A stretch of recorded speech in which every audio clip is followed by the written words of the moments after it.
Good morning. Yeah, good morning. It's what time there? It's 1:30 a.m., like night. Oh, okay. Brief introduction of myself. So I'm Shinu. I was a dentist in India for about 14 years. And we recently moved in 2018 here in Canada, Ottawa. Me, my husband, my 12-year-old son, and a small dog. I have two questions for you. Yeah, please. So the first question, like health is the most important thing for us. Okay?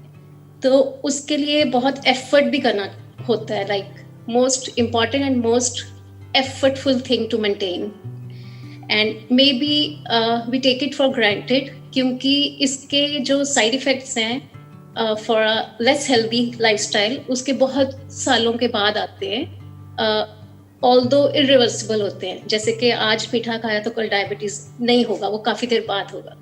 So Right. what I did was during lockdown, I decided to eat mindfully for 3 months, believing that the moment I'll enter the fourth month, I'll be on an autopilot mode, performing that mindful eating habit effortlessly, autopilot.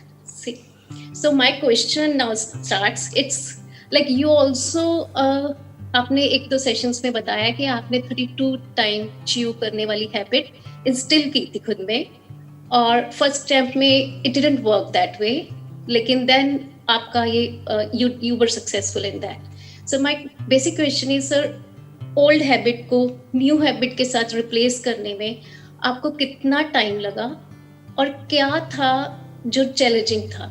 देखिए, सबसे पहले तो ये समझना है हमको कि ऐसा कभी भी नहीं होता है कि कोई ओल्ड हैबिट है, वो 2-3 महीना हमने कोई नई हैबिट के लिए हमने एफ़र्ट किया, उसके बाद में पुरानी हैबिट पूरी तरह से ख़त्म हो गई और नई हैबिट बन गई। ऐसा थ्योरेटिकली तो लगता है कि हो जाएगा, बट प्रैक्टिकली ऐसा होता नहीं है, क्योंकि जो पुरानी हैबिट थी उसको बनने में कई साल लगे, मे बी पूरी की पूरी लाइफ लगी।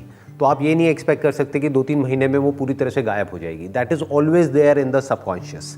अभी आप कॉन्शियसली 3 महीने तक कोशिश कर रहे हैं अपनी एक नई हैबिट बनाने की, लेकिन जैसे ही आपकी कॉन्शियसनेस वहाँ से हटेगी, मान लो आपकी कॉन्शियसनेस में कुछ और आ जाएगा, अभी कोई प्रॉब्लम चल रही है लाइफ में, उस तरफ ध्यान चला जाएगा, या फिर मे बी प्रोफेशनल लाइफ में या पर्सनल लाइफ में कुछ भी कोई ऐसा थॉट आ जाएगा जहाँ से कि आपका ध्यान वहाँ से हटेगा, तो आप वापस से अपने वही पुराने पैटर्न पे चले जाओगे। This is the problem with creating a new habit. तो इसमें ध्यान क्या रखना है, सबसे पहले तो इस फंडे को क्लियर करना है कि ऐसा नहीं है कि एक बार हमने एक काम किया फिर वो बन गया और हम उसमें सक्सेसफुल हो गए। Life is not about success और failure. You have to keep trying no matter what to do the right thing. आप ये मत समझो कि मैंने एक नई हैबिट बनाई, that is to chew 32 times, और वो फिर हैबिट मैंने प्रैक्टिस करी मे बी कुछ महीनों तक, अब वो बन गई। उसके बाद में फिर बीच में ऐसा हुआ कि मैं वही अपनी पुरानी हैबिट में चला गया, फिर मैं कॉन्शियस हुआ, मैंने कहा यार ये क्या हो रहा है, मैं तो वापस से उसी पैटर्न पे जा रहा हूँ। फिर वापस से जैसे ही मैं कॉन्शियस हुआ फिर मैंने एफर्ट किया, फिर दोबारा किया, फिर दोबारा किया, और वो एफर्ट आज भी चल रहा है। ऐसा नहीं है कि वो एफर्ट कभी भी खत्म होने वाला है, because life is an on going struggle to fight with the old and to build something new. This struggle will always be there. तो जैसे ही हमको ये क्लियर हो जाता है तो अब हमारे अंदर रिग्रेट नहीं होगा। नहीं तो क्या होगा कि जैसे ही आप अपने पुराने पैटर्न पे वापस जाओगे आपको लगेगा कि मैं फेल हो गई। इट्स नॉट अबाउट फेलियर और success, it's all about you have to keep trying to do the right thing for your entire life. अब बार बार उसमें फेल होगे, 1000 बार फेल होगे, लेकिन आपको ट्राई करते रहना है। Because you are a doctor, तो आप बड़े आराम से इस बात को समझ पाओगे कि बेसिकली हमारी जो बायोलॉजी है, ये जो ब्रेन है, ये एफर्ट के लिए बनी ही नहीं है। ये बनी है, या जो हमारी जो बायोलॉजी है या जो फिजियोलॉजी है, that is meant for giving us as much of comfort and relaxation as possible. अगर आपकी ब्रेन को चॉइस मिले कि कुछ करने की ज़रूरत नहीं है, रिलैक्स करो, आराम से बैठे बैठे पूरा दिन टीवी देखते रहो या मोबाइल पे टाइम पास करते रहो या फिर बस सोते रहो, पड़े रहो, आलसी हो जाओ, तो ब्रेन वो ही चूज करेगी। सब ब्रेन लाइक इतनी पावरफुल मशीन है, सबसे ज़्यादा पावरफुल मशीन है। तो आई एम रियली समटाइम्स सरप्राइज्ड कि इसको पता नहीं चलता कि this is right, this is wrong, और इतनी इतनी पावरफुल मशीन है तो इसको अगले दिन से ही I mean it should implement that in human life के okay this is good, this is bad. I am really sometimes surprised. देखिए, ब्रेन के लिए कुछ भी सही और गलत नहीं है। ये जो सही और गलत है ना, ये आपके इंटेलेक्चुअल कॉन्सेप्ट्स हैं, ये हमारे माइंड में पड़े हुए हैं। ये वाले जो कॉन्सेप्ट्स हैं, ब्रेन के लिए कुछ भी सही और गलत नहीं है। हाँ, ब्रेन की अपनी या बॉडी की अपनी एक डिफ़ॉल्ट सेटिंग है, और आप वो कह सकते हो कि उसके लिए हमको नेचर के पास होना पड़ेगा। बट रियलिटी क्या है कि हम लोग नेचर से इतना दूर हैं जिसकी कोई हद ही नहीं है। मतलब कि जानवर जो है बेसिकली, अगर आपने बात करी अपने डॉग की, तो आपका जो डॉग है वो नेचर के पास है, तो जैसे उसका पेट भर जाएगा वो रुक जाएगा, वो छोड़ देते हैं। या फिर कुछ आप उसको ऐसा खाने के लिए दोगे जो कि जिसमें कुछ मिला हुआ है, तो या तो वो वॉमिट कर देगा या वो सूंघेगा और फिर वो खाएगा ही नहीं, वो उसको छोड़ देगा। तो इसका मतलब वो नेचर की इंटेलिजेंस के पास है। बट द क्वेश्चन इज कि अब हमको दूर कौन करता है? एक बच्चा तो पास है, जो बच्चा अभी न्यू बॉर्न बेबी है, उसको पता है कितना खाना है, कितना पीना है और फिर रुक जाना है। ये जो थॉट हमारा ऑपरेट करता रहता है, जिसको हम इतनी ज़्यादा इंपॉर्टेंस देते हैं, success, ambition, desires, future, past, ये वो, ये उसमें इंटरफेयर करता है। ये जो थॉट है, इसकी वजह से we are not at ease. What is disease? अगर मेडिकल टर्म्स में बोला जाए, dis ease, when your body और your mind is not at ease, that is a disease. तो इस डेफिनेशन के अकॉर्डिंग देखा जाए तो हम सब बीमार हैं। क्यों? Because our mind is not at ease. Mind में क्या गड़बड़ करता है? Whether there is a craving for pleasure और एन एवर्जन फॉर पेन, दोनों ही माइंड की जो ईज वाली जो स्टेट होती है उसको खराब कर देती है। बट हम इन दो के अलावा और जीते ही कहां हैं? माइंड के अंदर से अगर आप ये दोनों निकाल दो, that is craving for pleasure और एवर्जन फॉर पेन, तो माइंड ऑपरेट करना बंद कर देगा। बट 24 घंटे हमारा माइंड ऑपरेट करता रहता है, जिसकी वजह से जो नेचुरल हमारी जो बॉडी की इंटेलिजेंस है वो ऑपरेट नहीं कर पाती है, वो उसको ओवर रूल कर चुकी है। अब बॉडी की और ब्रेन की एक नई डिफॉल्ट सेटिंग है, तो उस डिफॉल्ट सेटिंग के लिए ब्रेन क्रेव करता है, और वो डिफॉल्ट सेटिंग कैसी भी हो सकती है। ब्रेन को उससे मतलब नहीं है कि वो आपके लिए अच्छी है या बुरी है।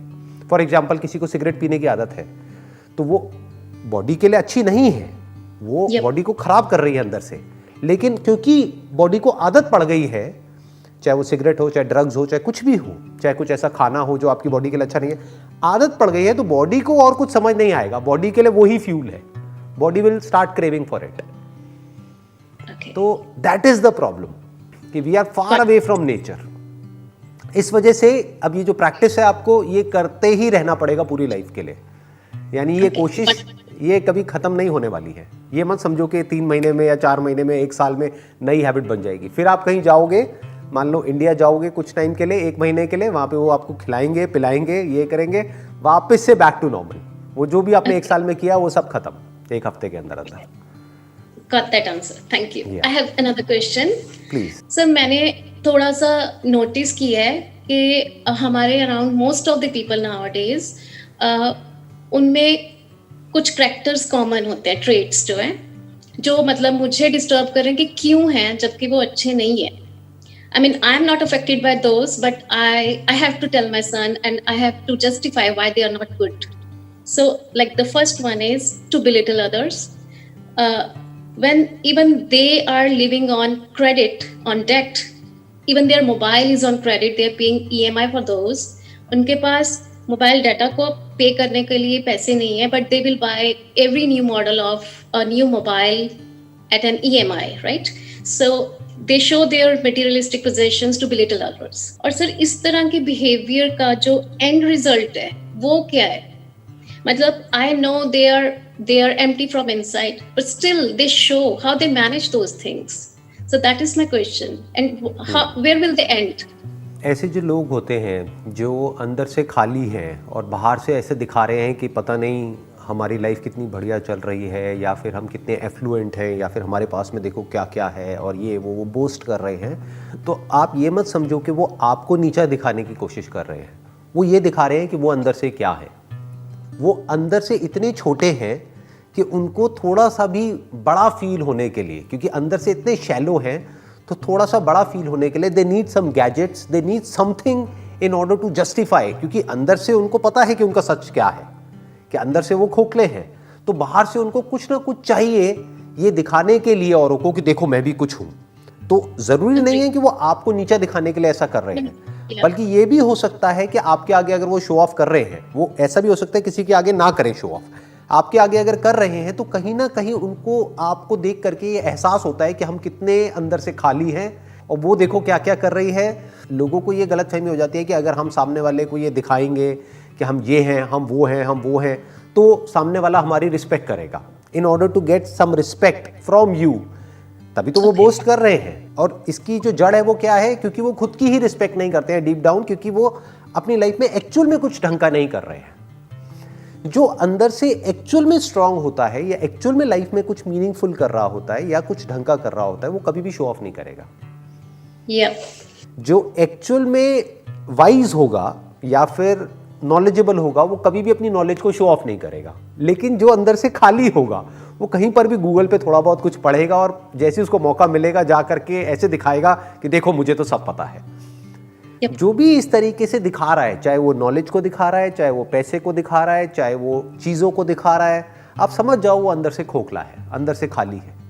बट सर ये चीज लेके जाएगी, मतलब where will they end up? They will end up in debt, और कहीं उनका कोई एंड नहीं है। क्योंकि अगर उनको अपनी जो सेटिस्फैक्शन है या ये कह लो उनको जो लाइफ का मीनिंग है वो मिलता है गैजेट्स में, तो अब मार्केटिंग की एक पूरी की पूरी दुनिया है, वो उनको कुछ ना कुछ नया बेचती ही रहेगी। अब ये मोबाइल का नया मॉडल आ गया, अब ये गाड़ी का नया मॉडल आ गया, अब ये हो गया, वो हो गया, और उनको कॉन्स्टेंटली अपनी ईगो को फीड करने के लिए बार बार या तो वही जो आप EMI वर्ड यूज़ कर रहे हो, या तो EMI पे कुछ लेना पड़ेगा, या फिर लोन लेना पड़ेगा, या फिर कॉन्स्टेंटली उनको कुछ ना कुछ नया चाहिए। क्योंकि अगर उन्होंने पुराना अपने हाथ में रखा हुआ है और उनको आदत हो गई है इस तरीके से शो ऑफ करने की, तो अब उनको नया चाहिए ही चाहिए। Whether they can afford it और नॉट, दैट इज सेकेंडरी।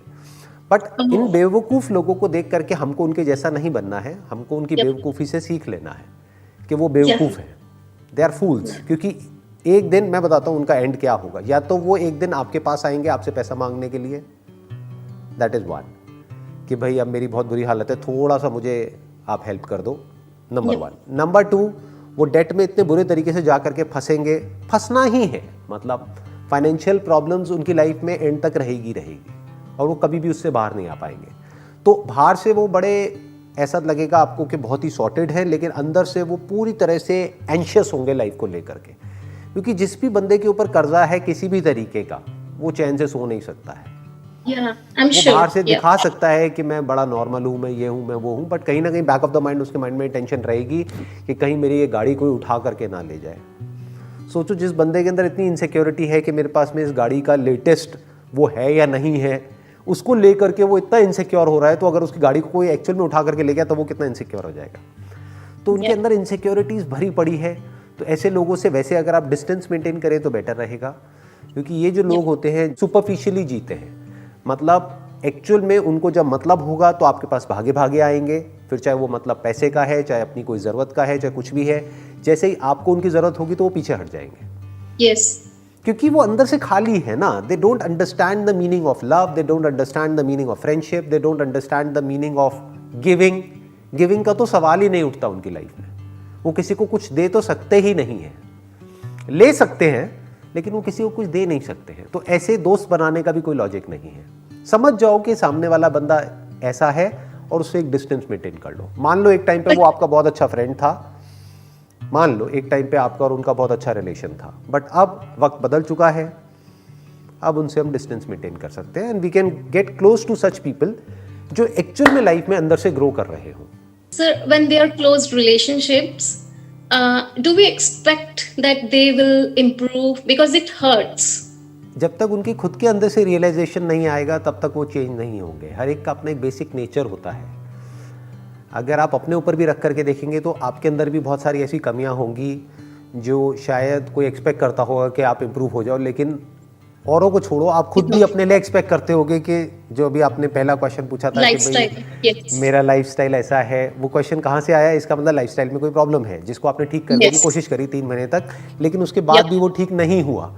तो दैट मीन्स कि आप अपनी एक्सपेक्टेशंस कोई पूरी नहीं कर पा रहे, तो आप कैसे एक्सपेक्ट कर सकते हो कि वो लोग आपकी एक्सपेक्टेशंस पूरी करेंगे?